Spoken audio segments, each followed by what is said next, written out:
All right, guys, and we are hopping into game number 1 versus Berkeley and Brown University. Spawning here in the bottom left is going to be our pink Terran player representing Berkeley. It's going to be Jay Knowles, and he's going to be going up against G. Spawning here in the top right as our blue Protoss player playing for Brown. So it is going to be a TVP. Ferg, let's talk a little bit about these two. I mean, yeah, you can see here that they're talking about instruments. Of course, Janelus, I believe, goes to the Berklee College of Music. It's actually very well known. Like, I had a friend who went there who was super into music. He wrote his own plays, so I'm excited. These guys don't just bust out their fingers playing on the flute or playing a big-ass bass, slapping bass. You know, they are also slapping keyboard. They are getting some groovy funk going on their APM. They're laying it down, smooth jazz style on ladder.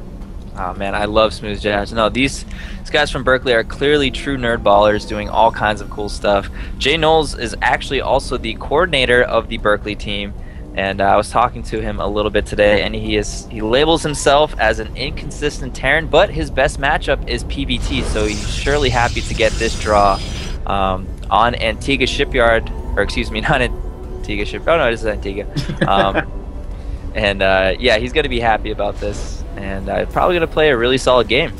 Yeah, so if you're just tuning in, this is the Azubu Collegiate Champions. Azubu, of course, is a great sponsor of all esports-related things. The StarCraft 2 player Violet has a personal sponsorship with Azubu, but they don't just stop there. They sponsor not only the CSL, of course, with Azubu Collegiate Champions, but they also are involved in League of Legends. They sponsor OGN on GameNet League of Legends, and also sponsor the teams Blaze and Frost, who I believe do pretty darn well. Yeah, definitely. We do see G's probe coming up here. He is going to get denied by Jay's supply depot that he built preemptively. So, I mean, but he's not doing anything tricky behind this. He is just going to go for a gasless expand here. So, G is very likely going to also just play, you know, pretty safe, but going to cut a couple of corners here. He's not probably going to assume, you know, some kind of big all-in is on its way. So both players are going to play nice and standard starting off here. Ferg, what do you think about PBT on Antigua? You know, this map is kind of like, it's kind of like a midterm to me. You know, okay, it's something that you have to deal with, but it's not too difficult if you know what you're doing. And I feel like this map kind of pays off just knowing what you're doing. And both these players have very set builds right now. You can see G chrono boosting out that warp gate technology. He has the first zealot to chase away this SCV. Oh, and look at that, throwing down an engineering bay. Yeah, G got that zealot out. Yeah, G got that zealot out so quickly. So luckily, you know, the eBay didn't get to build nearly as much as Jay Knowles would have wanted to. So he is going to be able to get rid of that relatively quickly. Yeah. It's always a cute tactic, and if you get that eBay almost entirely built, it is such a pain in the ass as Protoss to deal with that. So it's always worth it to maybe give it a shot if you think you can get away with it. Meanwhile, behind this, we do see Jay Knowles just doing very typical double gas, and he is also getting his racks along with it. So you know, G is going to kind of poke around with his initial Zealot Stalker, and he's actually doing a very interesting build. He's actually getting a second Zealot and a robotics facility along with two other gateways, excuse me. Looks like he's going to be going for some sort of one-base play here, maybe Warp Prism? Yeah, I've seen Warp Prism used pretty popularly with this kind of build. Yep, he's going up to 4-gate Robo.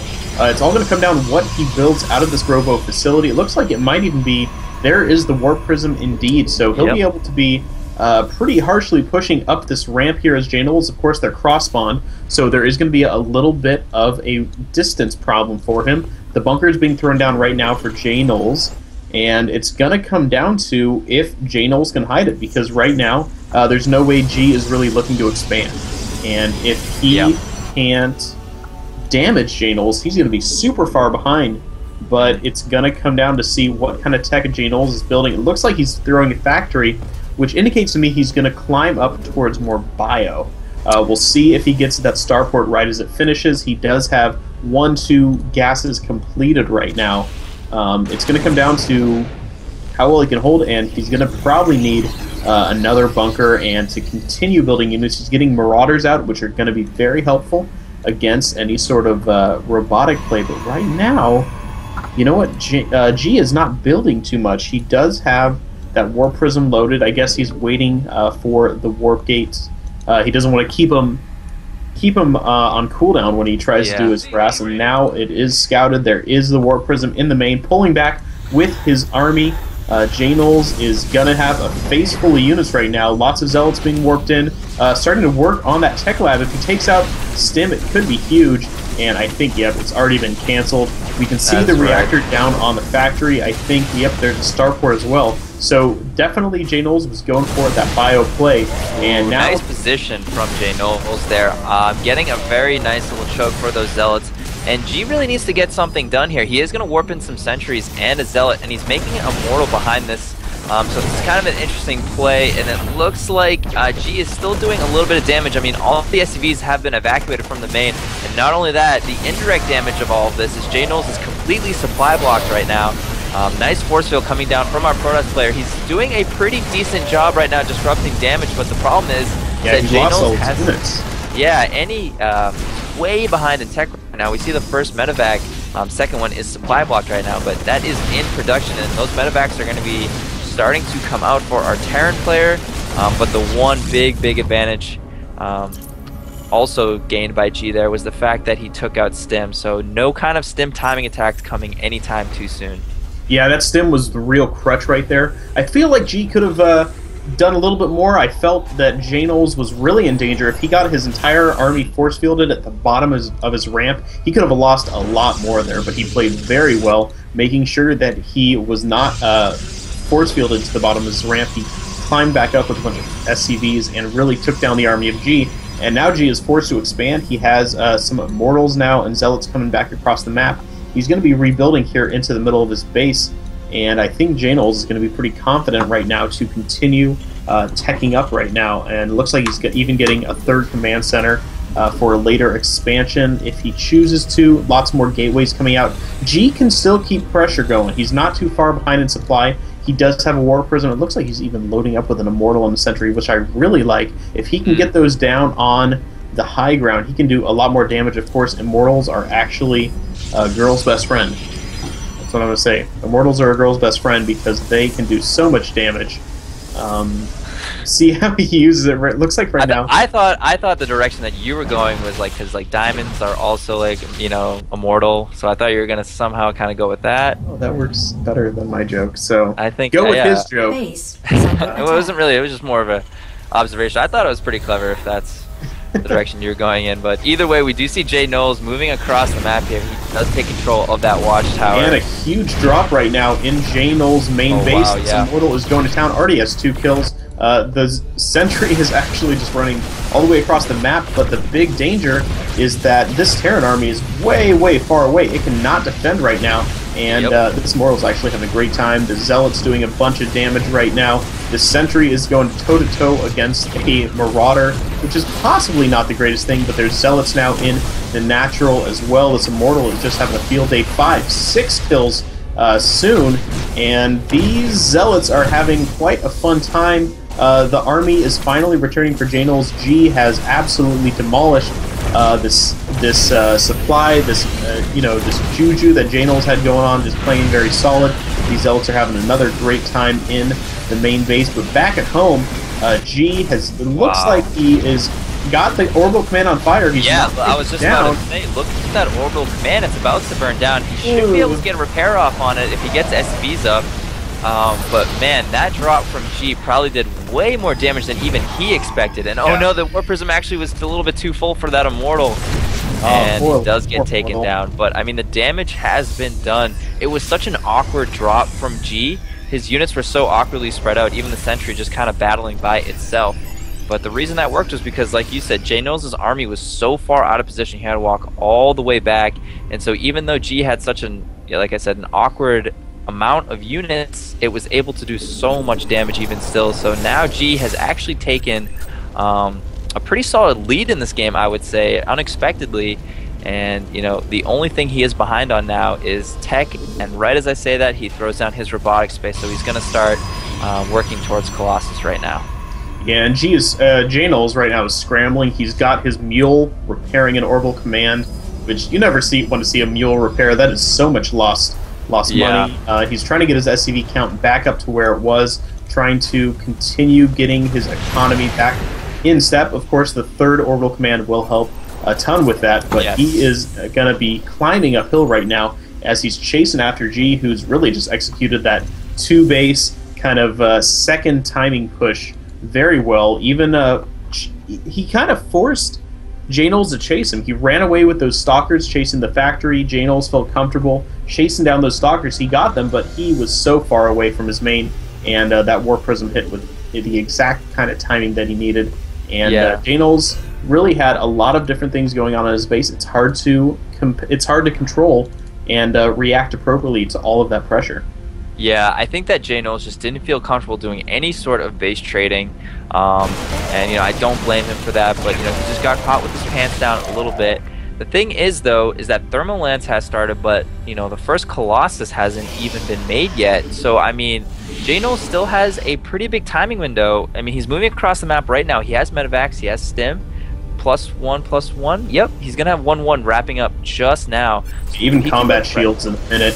This is gonna be pretty scary. G is gonna have to use force fields to his best. He does not have that tech that he needs. This Colossus is only halfway done, and here comes the push right now. The units of the Terran J-Knowles are already getting in here. He might even choose to drop in the main. It looks like he's loaded up 2 Medivacs right now, and he's moving in for the damage. There's not enough on the high ground to take it out, and he's landing with a full complement of army units. This Protoss is going to chase away the low ground. He's going to do some very nice kiting, but in the meanwhile, at the high ground, there's a lot of Terran units chomping away. So brutal right now. J-Knowles set up a perfect position. I mean, G kind of took the bait there. Oh my god, that Colossus lives. I cannot believe that. That Colossus came out just in time, did a ton of damage. And one Hero Marauder! One Hero Marauder is stimulating. Oh, the Hero! Oh, a Hero Marauder there. That is huge. Yeah, that Marauder absolutely dominated. There's no second Colossus right now, so a follow-up attack will do a lot of damage because there's no hope of a Colossus. And these units have taken some shield damage. Of course, there's some SCVs in the mix right now. Here comes the Stim. There's only 2 Medivacs, and picking off a sentry almost immediately. These Stalkers are now forced to tank, and they never want to tank. They want to be as far away from the tank as possible. Look how much he's losing right now. He is forcing so many Stalkers to go down. Now Zealots are warping in, but with no Colossus support, they're just going to get chomped up because there are so many Medivacs here with full energy still. This unit count is not good for G. He's losing the Nexus at his expansion right now. He does have a third, but it's not going to count for too much. There's a stream of Terran Bios just swarming across the map. This Colossus is not even completed now. 15 seconds. He might be able to hold on high ground. He's going to use a force field very smartly there while he gets his Colossus out. He should be safe in his main, but at what cost? Now J-Knowles is fine to take his third. You can see this just line of pink crossing the map as J-Knowles comfortably takes out this third base. He has some Vikings for that Colossus. This is going to be a tough fight for G. He did not complete that tech in time for that very good timing push by J-Knowles, who knew he was behind. And J-Knowles is now totally in control of the game. I would say, honestly, the #1 reason was G pushed down his ramp to chase after some bio. I mean, J-Knowles was pushing that ramp initially, and it didn't look like he had enough in a big engagement. It's going to be the final one of the game, and GGs do come down from both players. So that is going to be a decisive victory, actually, for our Terran player in a game that was so back and forth initially. And like I said, I think the main reason was, G could have held on to his ramp, but instead he decided to push down because he thought he could maybe get force fields off, or at least that's what I'm thinking, on the bio of J-Knowles, but instead he managed to get 2 Medivacs up on the high ground, and then he just had this ridiculous arc where it was some on the high ground, some on the low ground, all of them stimmed up, and all of them doing so much damage. So really well done by our Berklee coordinator. Yeah. So this is the Azubu Collegiate Champions. You just saw Game 1 of Berklee versus Brown. We'll be back with Game 2. Again, the Azubu Pizza Party winners are University of British Columbia, University of California at San Diego, Berklee College of Music, Louisiana State University, Harvard Western University, Carnegie Mellon University, Berklee, University of California at Berkeley, the second Berklee, McGill Carleton, University of Washington, and Arizona State University. We'll be back with more CSL. Whew.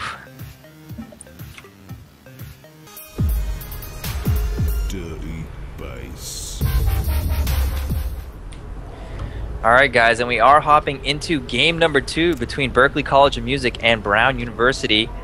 Spawning here in the bottom left is going to be our Terran player. I'm just going to call him Kansu, playing for Berklee, and he's going to be going up against Infi, spawning here in the top right as our blue Protoss player for Brown. So it is going to be another PvT, this time on Daybreak, and we're going to have to see if Brown can bring it to a 1-1. Ferg, what do you think is going to happen? You know, the last game was really back and forth. We saw that early pressure hint, but it kind of did not work for G, Yes, for G, sorry, the Warp Prism, but then, in a brilliant move, he continued attacking, and it totally worked out as he took very dominant control. He got out some tech a little bit late, he did not engage perfectly, and he really fell behind. A very well-executed second push by Jay Knowles of Berklee College of Music here in the Azubu Collegiate Champions gives him a first victory for his team in the set. Of course, if you're just tuning in, this is the Azubu Collegiate Champions. This is Week 5, the very last week of the regular season. We will be moving into the playoffs next week. Starts pretty quickly. The brackets are posted, so you can see if they're up, if your team is up there in, and start practicing, preparing for that playoff match. Of course, we do have, I think, a bracket of 128 teams that will be whittled down until the finals in February, where the North American players, I believe 2 teams, will be matched up against the winner of the CSL Asia, and the winner of CSL EU. So, Azubu Collegiate Champions bringing together the world to fight at a collegiate level, and these players have been playing really well today. I've been very surprised. Some very good play coming out of all 4 teams tonight. Yeah, well, that last game was definitely back and forth. Very entertaining game, no doubt. I just love Jay Knowles' engagement at that base. That was really fun to watch. This time we have Kansu, and this is actually the Terran ace of the Berklee team. Ooh. And apparently this guy loves to mech every single matchup, even PvT. So we could be seeing some mech play here, Ferg. I'm excited. I like mech. I like going mech when I play as Terran, just because it feels like when you win with a bio, it feels like you're a wasp, like you just stabbed someone to death. When you play as mech, it's like you just punch them in the face, you know, you just charge into their base and just lay waste to everything within your reach. They have such a high damage output that it feels like punching someone in the face. I really like mech. And we'll see. He's going to have to start throwing down some gas if he wants mech. And he will be going up against Envy, who's starting to stockpile minerals. Will he be expanding? It looks like he's chrono boosting out the Stalker, which to me thinks... Another eBay. Yes, another eBay to block that expansion, and actually that's a very good timing of that engineering bay. Envy is going to be way behind from the timing he wants.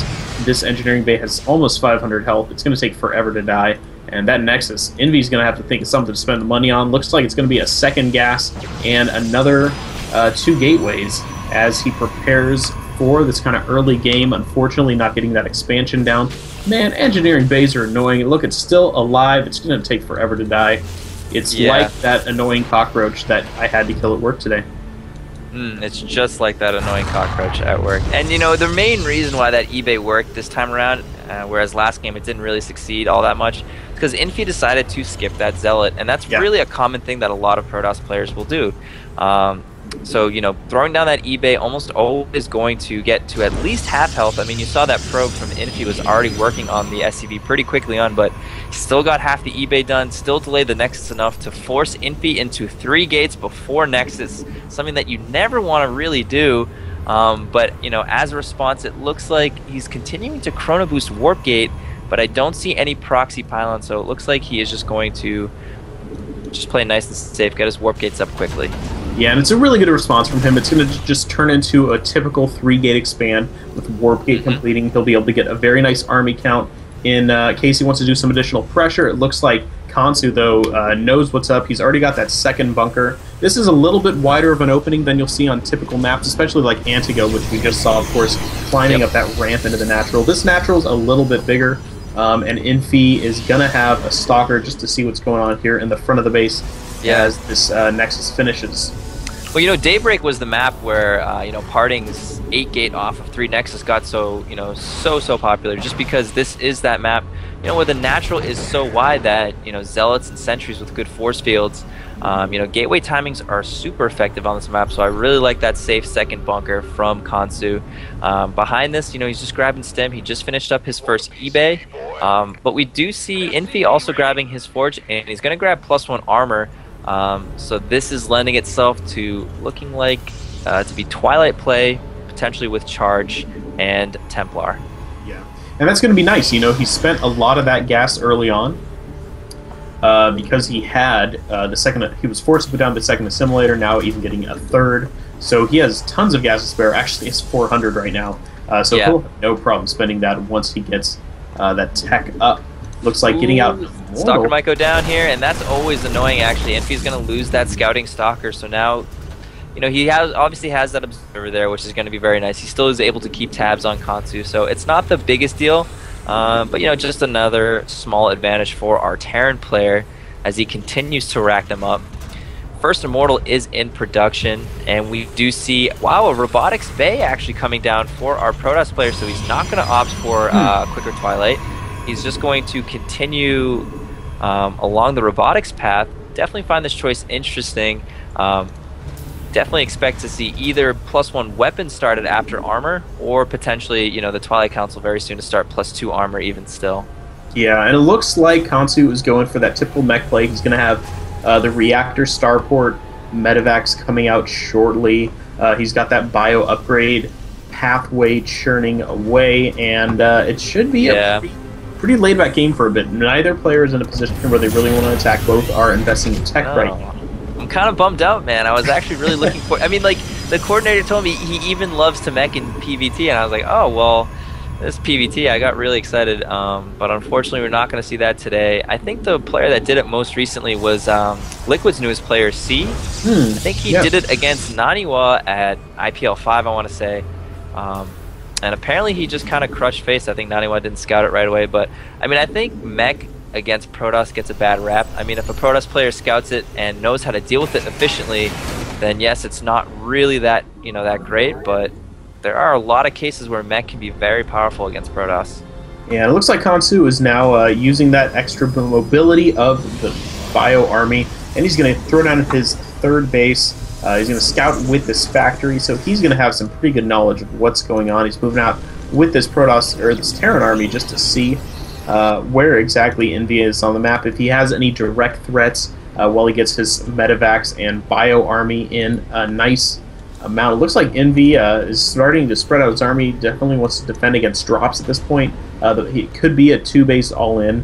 I don't think he's scouted. No, he has not scouted this expansion at all.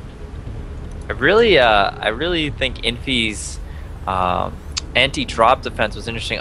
He's pulling away the 2 Zealots and the Sentry. I actually thought that was kind of cool because, I mean, you have a couple of Stalkers to pick away at the Medivacs, but then you have, you could throw up a Guardian Shield because, most of the time Marines are going to be dropped.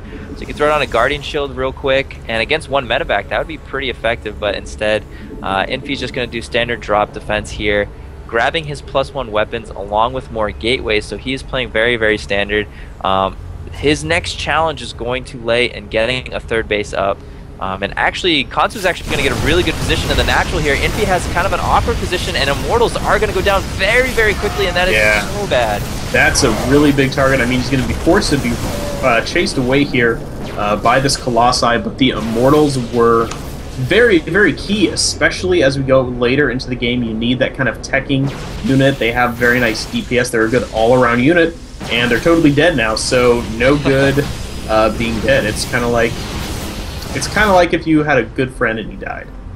Well, that you relied on. Slightly depressing. Depressing. I thought your pun was going to be a little more cheery than that. Well, they're immortal. They're not supposed to die, man. But you know what?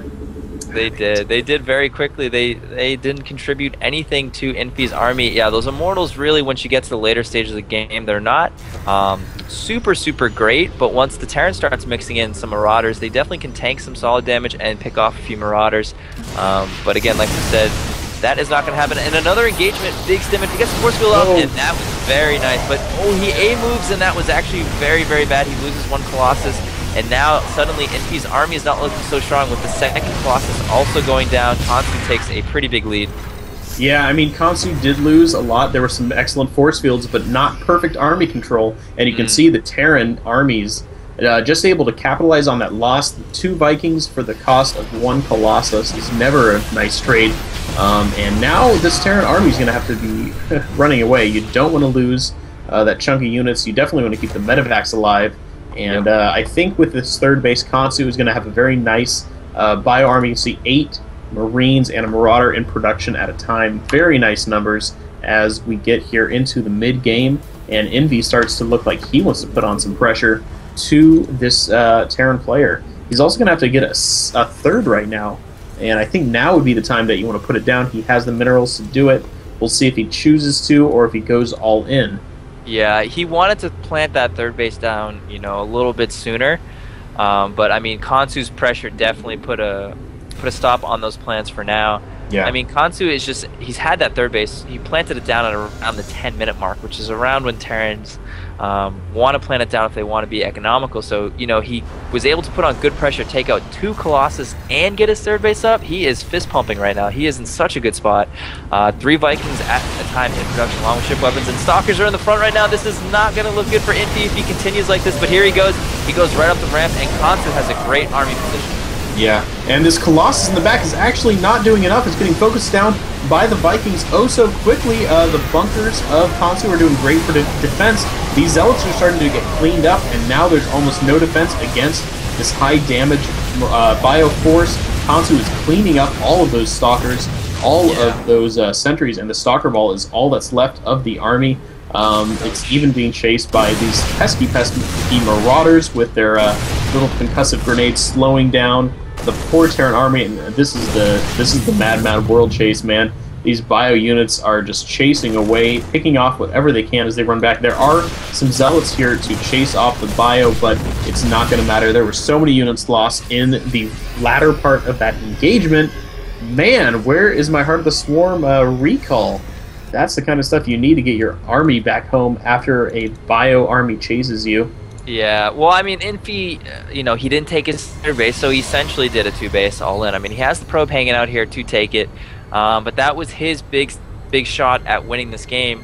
And without a 3rd base, he's not going to be able to reproduce that army nearly as quickly as he would like. He is floating a lot of resources, but I mean, his production is not really going to have the capabilities that Kansu's has. I mean, he's taking a 4th base behind this. He is just in such a comfortable spot. That was probably the scariest moment for him in the entire game, and he held pretty convincingly. So now at this point, it's pretty much formalities, I feel like, for... Yeah, and Kansu did a great scan right there, and he knows exactly how big Envy's army is. He's setting up his 4th base now in the northern part of the map. He has a ton of units at home to reinforce, and I can't see how Kansu can throw this away as long as Envy is stuck on 2 bases. Kansu even going up 3-3. He's getting ghost upgrades. You know what I would love to see? Kansu just switches into mech. He just starts killing off his own bio, and then he just goes into mech so we can see some TVP mech. He likes mech so much that he just sacrifices a win just to go mech because he likes it. I'm okay with that. I like that. Envy is throwing down his 3rd right now. It's the only way you can safely transition into mech as Terran against Protoss. Is win when you the get game and then switch to mech. 100 supply lead and then throw down 6 factories and just start killing off your own bio.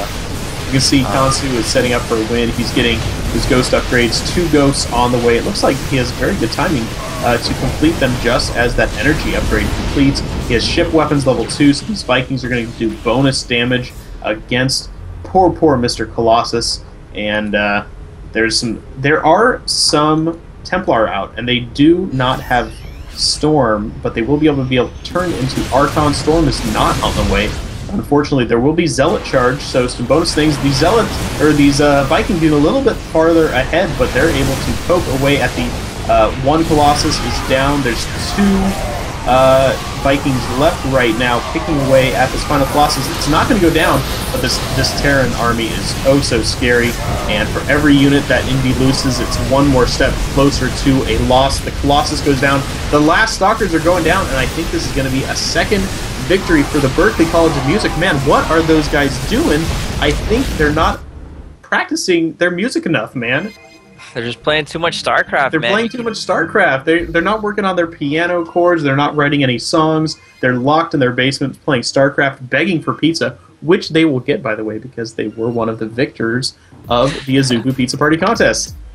That's right. And, in that game, it was easy to see why Kansu is the Terran ace of Berklee, just putting on a clinic for classic TVP, hitting his upgrade timings, hitting his medevac timings, his economy timings, everything just so well done from our Terran player. So that is going to put Berklee at a very solid 2-0 in this match. So guys, when we come back, we are going to hop into the 2v2 between these two guys and see if Brown can stay alive. So stay tuned. We'll be back with more Azubu Collegiate Champions.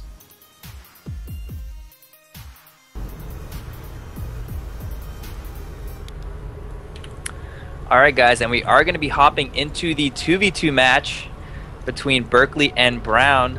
Playing for Brown is going to be Kawaii Panda, the blue Terran, spawning in the top right, and his partner, Nyan, spawning as the teal Protoss. And they're going to be going up against Berklee's 2v2, which is going to be Clayish Pi, our red Terran. And it looks like we have Badgers, our green Protoss. So it's going to be Terran and Protoss for Berklee, and Terran and Protoss for Brown. So it's going to be a mirror match. It's going to be TP versus TP here in the Azubu Collegiate Champions. We got some toilet paper. I laughed because that's what it is, man. Funny. I make a little toilet paper pyramid in my bathroom. I don't think anybody needed to know that. TMI, but that's okay. Man. Anyways, this is the Azubu Collegiate Champions here with set 2, game 3 of week 5, day 2 of the Collegiate Star League. You were actually correct on all of that too. I was like fact checking in my head. You nailed all of that for. And of course, this is a very large tournament as we go into the playoffs after this week. Over 600 teams total in the Collegiate Champions this season. We will have season 6 coming up after the finals in February, so stay tuned for that if you want to get involved. If your team is not signed up yet for CSL and you're in a school and you have a team, or if you just have a school and no team, make a team. You can find out more at cstarleague.com. Of course, sponsored by the great, glorious esports media company Azubu, who does so much for esports. They have us, they have OGN LOL, they have league teams like Blaze and Frost, and of course, a sponsor, StarCraft 2 player Violet, Dr. Zerg, who did very well at the at IPL 5 this weekend. He did so well, man. IPL 5 was one of the most stacked tournaments in StarCraft 2 history, and he grabbed second.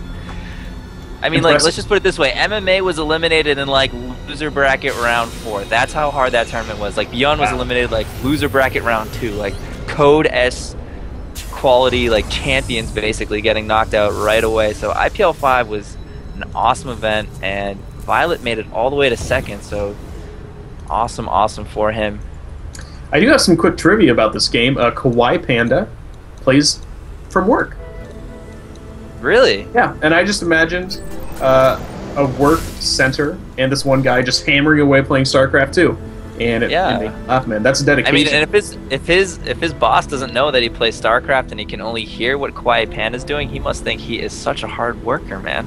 Yeah, and actually, I do have a funny story. At one place, I know I had a friend who would ladder for his boss. That was part of his job, was to ladder for his boss. So dude, that is like dream come true. I know, right? Oh my god. Just to take a look at what's going on in this game really quickly here, it looks like Brown is going to be doing some aggression, at least the Protoss so far. Nyan is going to be throwing down 4 gates, and he's chrono boosting his warp gate, so going to be a very classic looking 4 gate. And we do see Kawaii Panda throwing down 3 racks so far. He's on 1 gas, and he's getting a Reaper right now to boot after his Marine. So he's going to be able to scout, and they're probably going to use that Reaper to decide, who's the better opponent to hit with this heavy aggression. Yeah, and it looks like Nyan is even under attack right now. Clayish Pi does have a Reaper in the base, picking off 3 probes so far, which is actually quite impressive for a single Reaper to do. It looks like the Stalker now is out and going to be able to chase off any further pressure, but Nyan is going to try to do some pressure. He does have a forward pylon. Kawaii Panda is finishing up that 3rd barracks, and now he's going to build a lot of tech labs. It looks like it's going to be some sort of all-in by both of these players as Clayish Pi has finished his expansion. And Badgers, what is Badgers doing? He is playing with a robo facility. He's playing with a robo facility. Yeah, he's hanging out. He's just He's hanging out in throwing his it base. up in the air and catching it and tossing it to his dog. He's just having a jolly old time by himself in his base, playing with his robotics facility. No, he Playish does. Pie, though, is doing a great job with these Reapers getting into Kawaii Panda's base and picking off another handful of Stalkers, or SCVs, and canceling supply facilities. And now he's going to be chased out. Some good defense there with the Marines. But that, when you're trying to do a rush, that kind of stuff really throw you off, and could mean the victory between could mean the difference between victory and defeat. Of course, now Clayish Pie is going to be on the defensive because there is a huge force pushing into his natural. This poor command center. And the thing is, Clayish Pie sweeped into Nian's base with that Reaper a long time ago, but he never scouted the full extent of the 4-gate. He saw some gateways going down, and Combat Shield's actually going to get oh shut my down god! here, and that really Combat sucks. Shields gets stimmed. Unfortunately, Badgers just does not have many units. The Immortal is not completed. He doesn't have anything really on the way, just 2 Stalkers, 3 Stalkers, but they're going to be in no position to help defend, and these Stalkers are doing so much damage. Nian and Kawaii Panda, what mean guys, they are just chewing away right now, and force Playish Pie to pull these SCVs. SCVs against Stalkers is actually pretty darn good. They don't die too quickly, but unfortunately, you're losing SCVs in the process.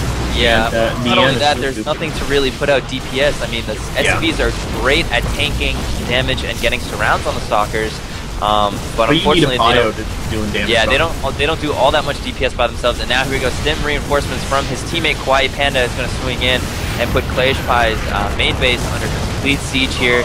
There is absolutely no chance that this main base is going to be saved at this point. Behind this, it looks like Badgers, his teammate, is trying to get his Nexus up and is going to try and get a solid force going here, but I mean, right now, his Terran buddy is under some serious trouble. Yeah, interesting. We saw Cheese in both of our 2v2s tonight, and they seem to have worked. I think that Badgers and Clayish Pie just did not focus enough on what they needed to do and was scout and defend in the early part of a 2v2, which is critical in a 2v2. It's not the same. You can't rely on the same opening builds. You can't rely on that Robo expand, and Badgers is really paying the price right now as he watches Clayish Pie unfortunately lose a lot. Of course, there are Reapers for Clayish Pie doing some damage in the main of Kawaii Panda, but they're cleaned up now.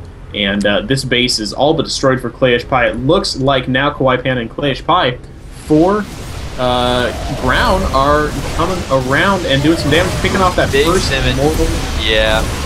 Yeah, and that's actually going to be the end of the game. So that is going to be a win for Brown. So they stay alive in this series, clawing back and getting their first win. So the series is now 2-1. And like you were saying, Ferg, basically they didn't get all the necessary information to hold. I mean, you definitely can hold this kind of aggression, but Clayish Pie had no bunkers at his natural. He was caught completely off guard by all of those Stalkers. And with that, Brown is going to be able to stay alive in the series. Yeah, so it's going to be 2-1 here in the Azubu Collegiate Champions as we go into the 4th game. Of course, if Brown gets another victory, it will go to the ace match where teams will be able to replay whoever they want to. Anybody on their team, actually. They didn't have to play earlier. You can just bust out the GM that you found who was sitting on the bench. So we'll see if it does get pushed to an ace match. I'll be excited if it does. I love ace matches. But we'll be back with game 4. In the Azubu Collegiate Champions. We'll be back. Yep, stay tuned, guys.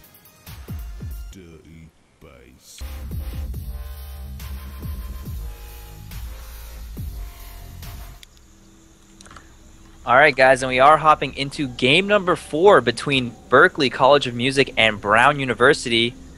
Spawning here in the bottom left, trying to keep Brown in this game. It's going to be Meath Kuhn. Maybe Keith Moon, drummer for The Who. definitely a tribute to that guy. And spawning here in the bottom right as our green Zerg player is going to be Mr. Slippy Fist, playing for Berklee, and he's going to try and close it up for them. Ferg, we got a PVZ on Tal'Darim. How are you feeling about this game number 4 right now? You know what? If Meath Kuhn is a tribute to Keith Moon, I have to say that Mr. Slippy Fist is a tribute to the worst porn star ever. That is just absolutely a horrible name. It makes me think of, I don't know, not a musician right now. No, Maybe he's a singer. He doesn't no. need a singer. Initially, I thought Meath Kuhn was playing for Berklee. It just made sense, but no. In fact, it's good old Mr. Slippy Fist. Not as popular of a musician as Keith Moon, but that is okay. Um, yeah, we're gonna have a PVZ on Tall Dream. And you know, I have to lean this for Z just a bit because it is so easy to get your 3 hatcheries up and defend them safely. It's gonna be up to Meath Kuhn to try and deter Mr. Slippy Fist from getting up such a solid economy on this map. What are your predictions? What do you think is going to happen here, Ferg? You know, it's tough to say because in the CSL we don't have the highest level players. Typically on this map, it's kind of known. You know, this map has been around for a while. It's been on ladder. Of course, they have this easy to take third base, and you can kind of hold it. But in the Azubu Collegiate Champions, nothing is guaranteed. Of course, we see this is like the NCAA of StarCraft. You know, it's gonna have some trick plays. It's gonna have some cheese in the professional levels. You're gonna have unexpected things happen. Because there's 600 teams. You can't prepare for each and every one. You can't scout. You don't have, you know, those guys who hang around at team practices and report to the other guys. This is going to be some interesting stuff. Yeah, definitely. I completely agree with you. And looks like Meath Kuhn here staying on top of his metagame, getting the Forge inside of his main base. A very popular new trend for Protoss players to get that Forge in there. It's very nice for denying scouting on the Overlord, so it doesn't see whether or not you're chrono boosting +1 or researching it at all. And of course, later on down the road, it's nice to not have that Forge so exposed to roach attacks later on in the game. So a lot of advantages coming from putting your initial Forge in the main base. We do see the initial 4 Zerglings, though, already out for Mr. Slippy Fist. The probe is going to get in and delay the Zerglings, which is kind of nice because Keith Moon needs a little bit more time to get his wall going here. Yeah, if you can delay these 4 Zerglings for as long as possible, you can save 4 more at home, you know? Especially if you get this photon cannon up, and of course that's always a matter of seconds. If he can get maybe a second bunker, or a second gateway down, he can really, really slow down this pressure. Of course, the Zerglings are scouting around the map right now. It looks like they're going for the watchtowers instead of trying to do damage on those probes. Probably a good decision at this kind of timing, because this photon cannon has totally finished and there's only 2 Zerglings coming. Looks like, actually, Mr. Slippy Fist, he knows what's going on. He's throwing down an early third. And he doesn't have to contend with the rocks, of course, on this version of this map. So, Zergs, of course, hey, get a third, man. Yeah, absolutely. I mean, with the rocks, this map is grossly Zerg in favored, or, you know, unfavorable. Yeah. Basically, it's just so you have to force so many links just to break down your own rocks, which just doesn't really work out for you all that well economically. So Mr. Slippy Fist going to get his 3rd hatchery nice and safely here. Keith Moon, on the other hand, he has not started +1, and if he were to start it, it would be very, very shortly if he wants to do any sort of timing attack. Otherwise, we are going to see a tech structure come down very shortly, either Stargate or Robo. I'm gonna go with my gut here and say Robo. Nailed it, man. You nailed it. Wow. Thank God, guys. I'm incredible.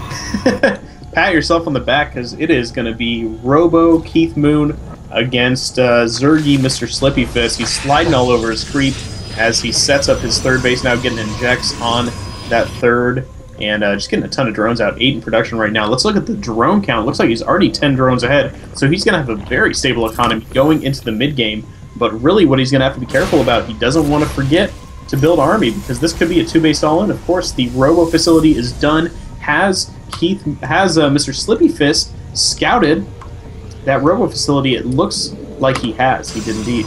So it's going to be a knowledgeable game for Mr. Slippy Fist. Not the most intelligent name, but he's going to have very intelligent. No, Mr. Slippy Fist always knows. Are you kidding me? Mr. Slippy, you're not slipping anything past him, man. He is going to know all.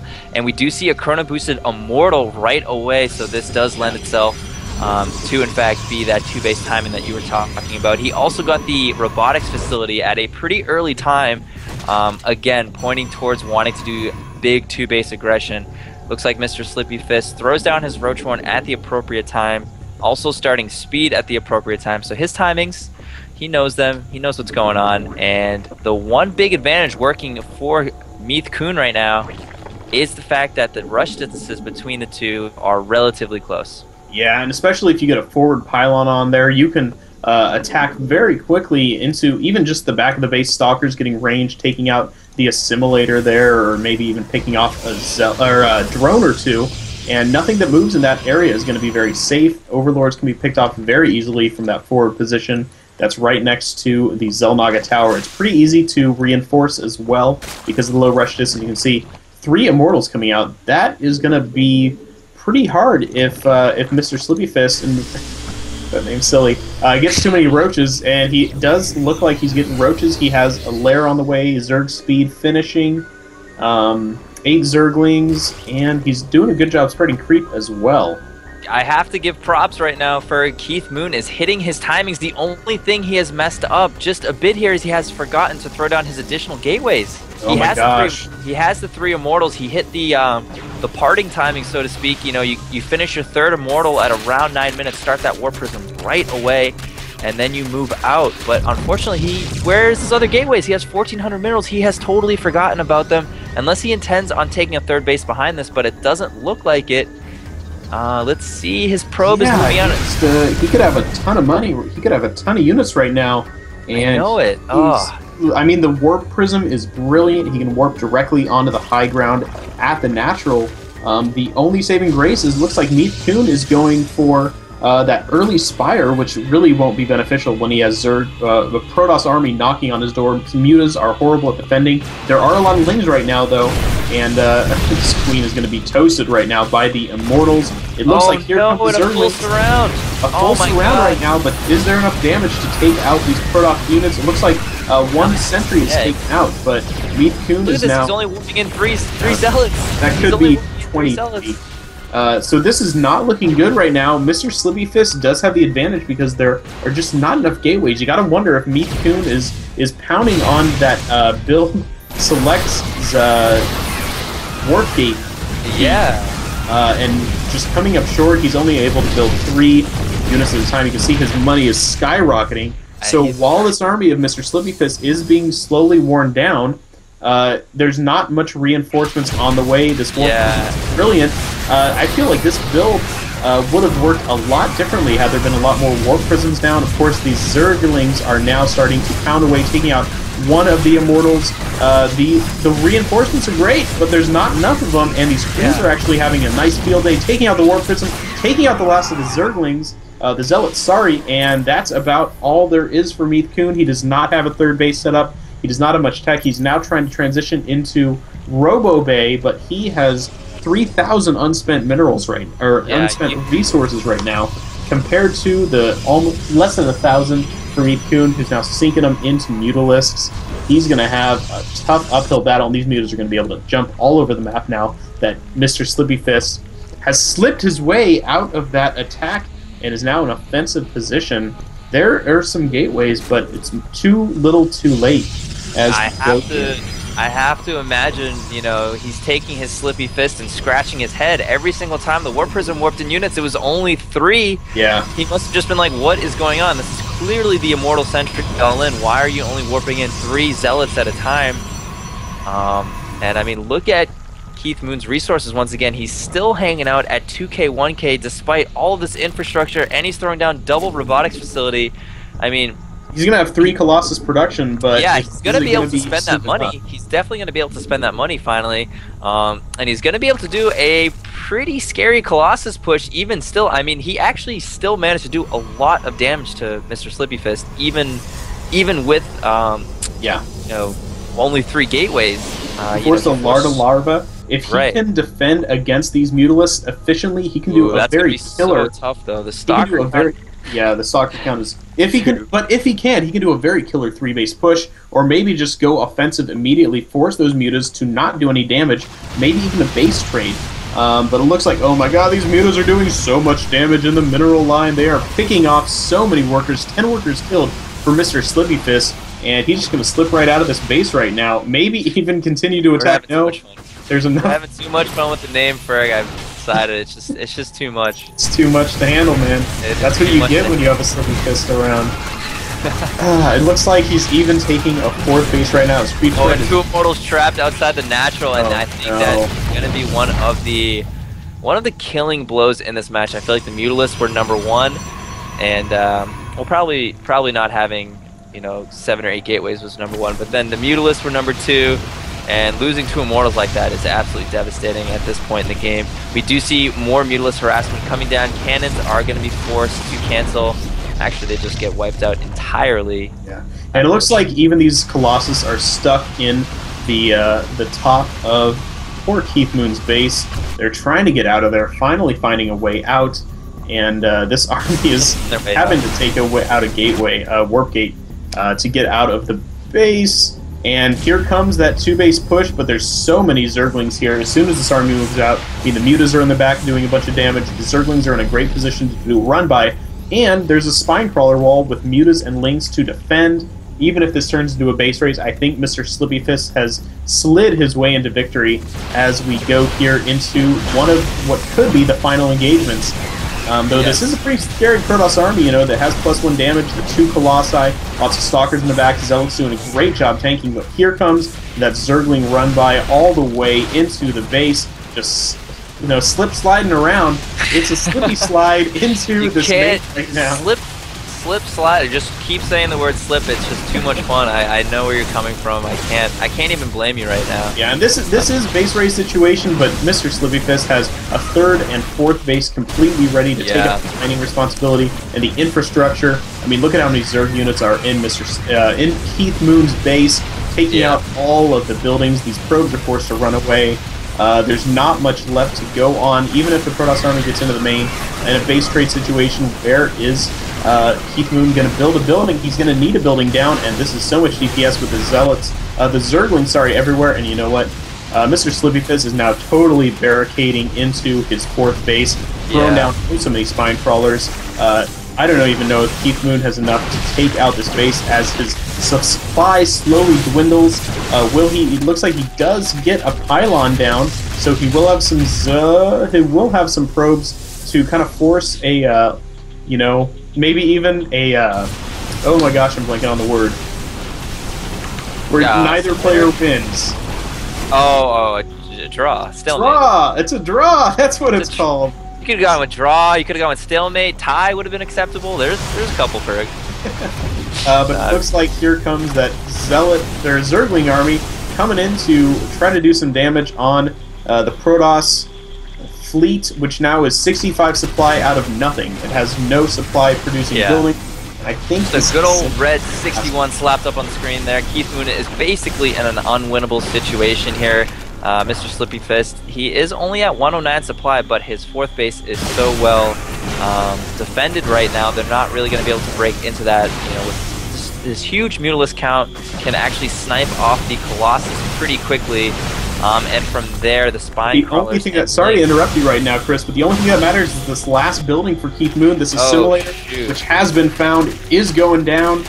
Slippy Fist is about to slide his team into victory with a 3-0, and no time for a GG. The game just ends there as the last building falls. Keith Moon was not able to complete that base race. He was not able to take out all the buildings, and Slippy Fist, he pulled it off, man. He did. As the Zerg ace for Berklee closes that game out pretty convincingly. I mean, Keith Moon, though, he had such a scary timing.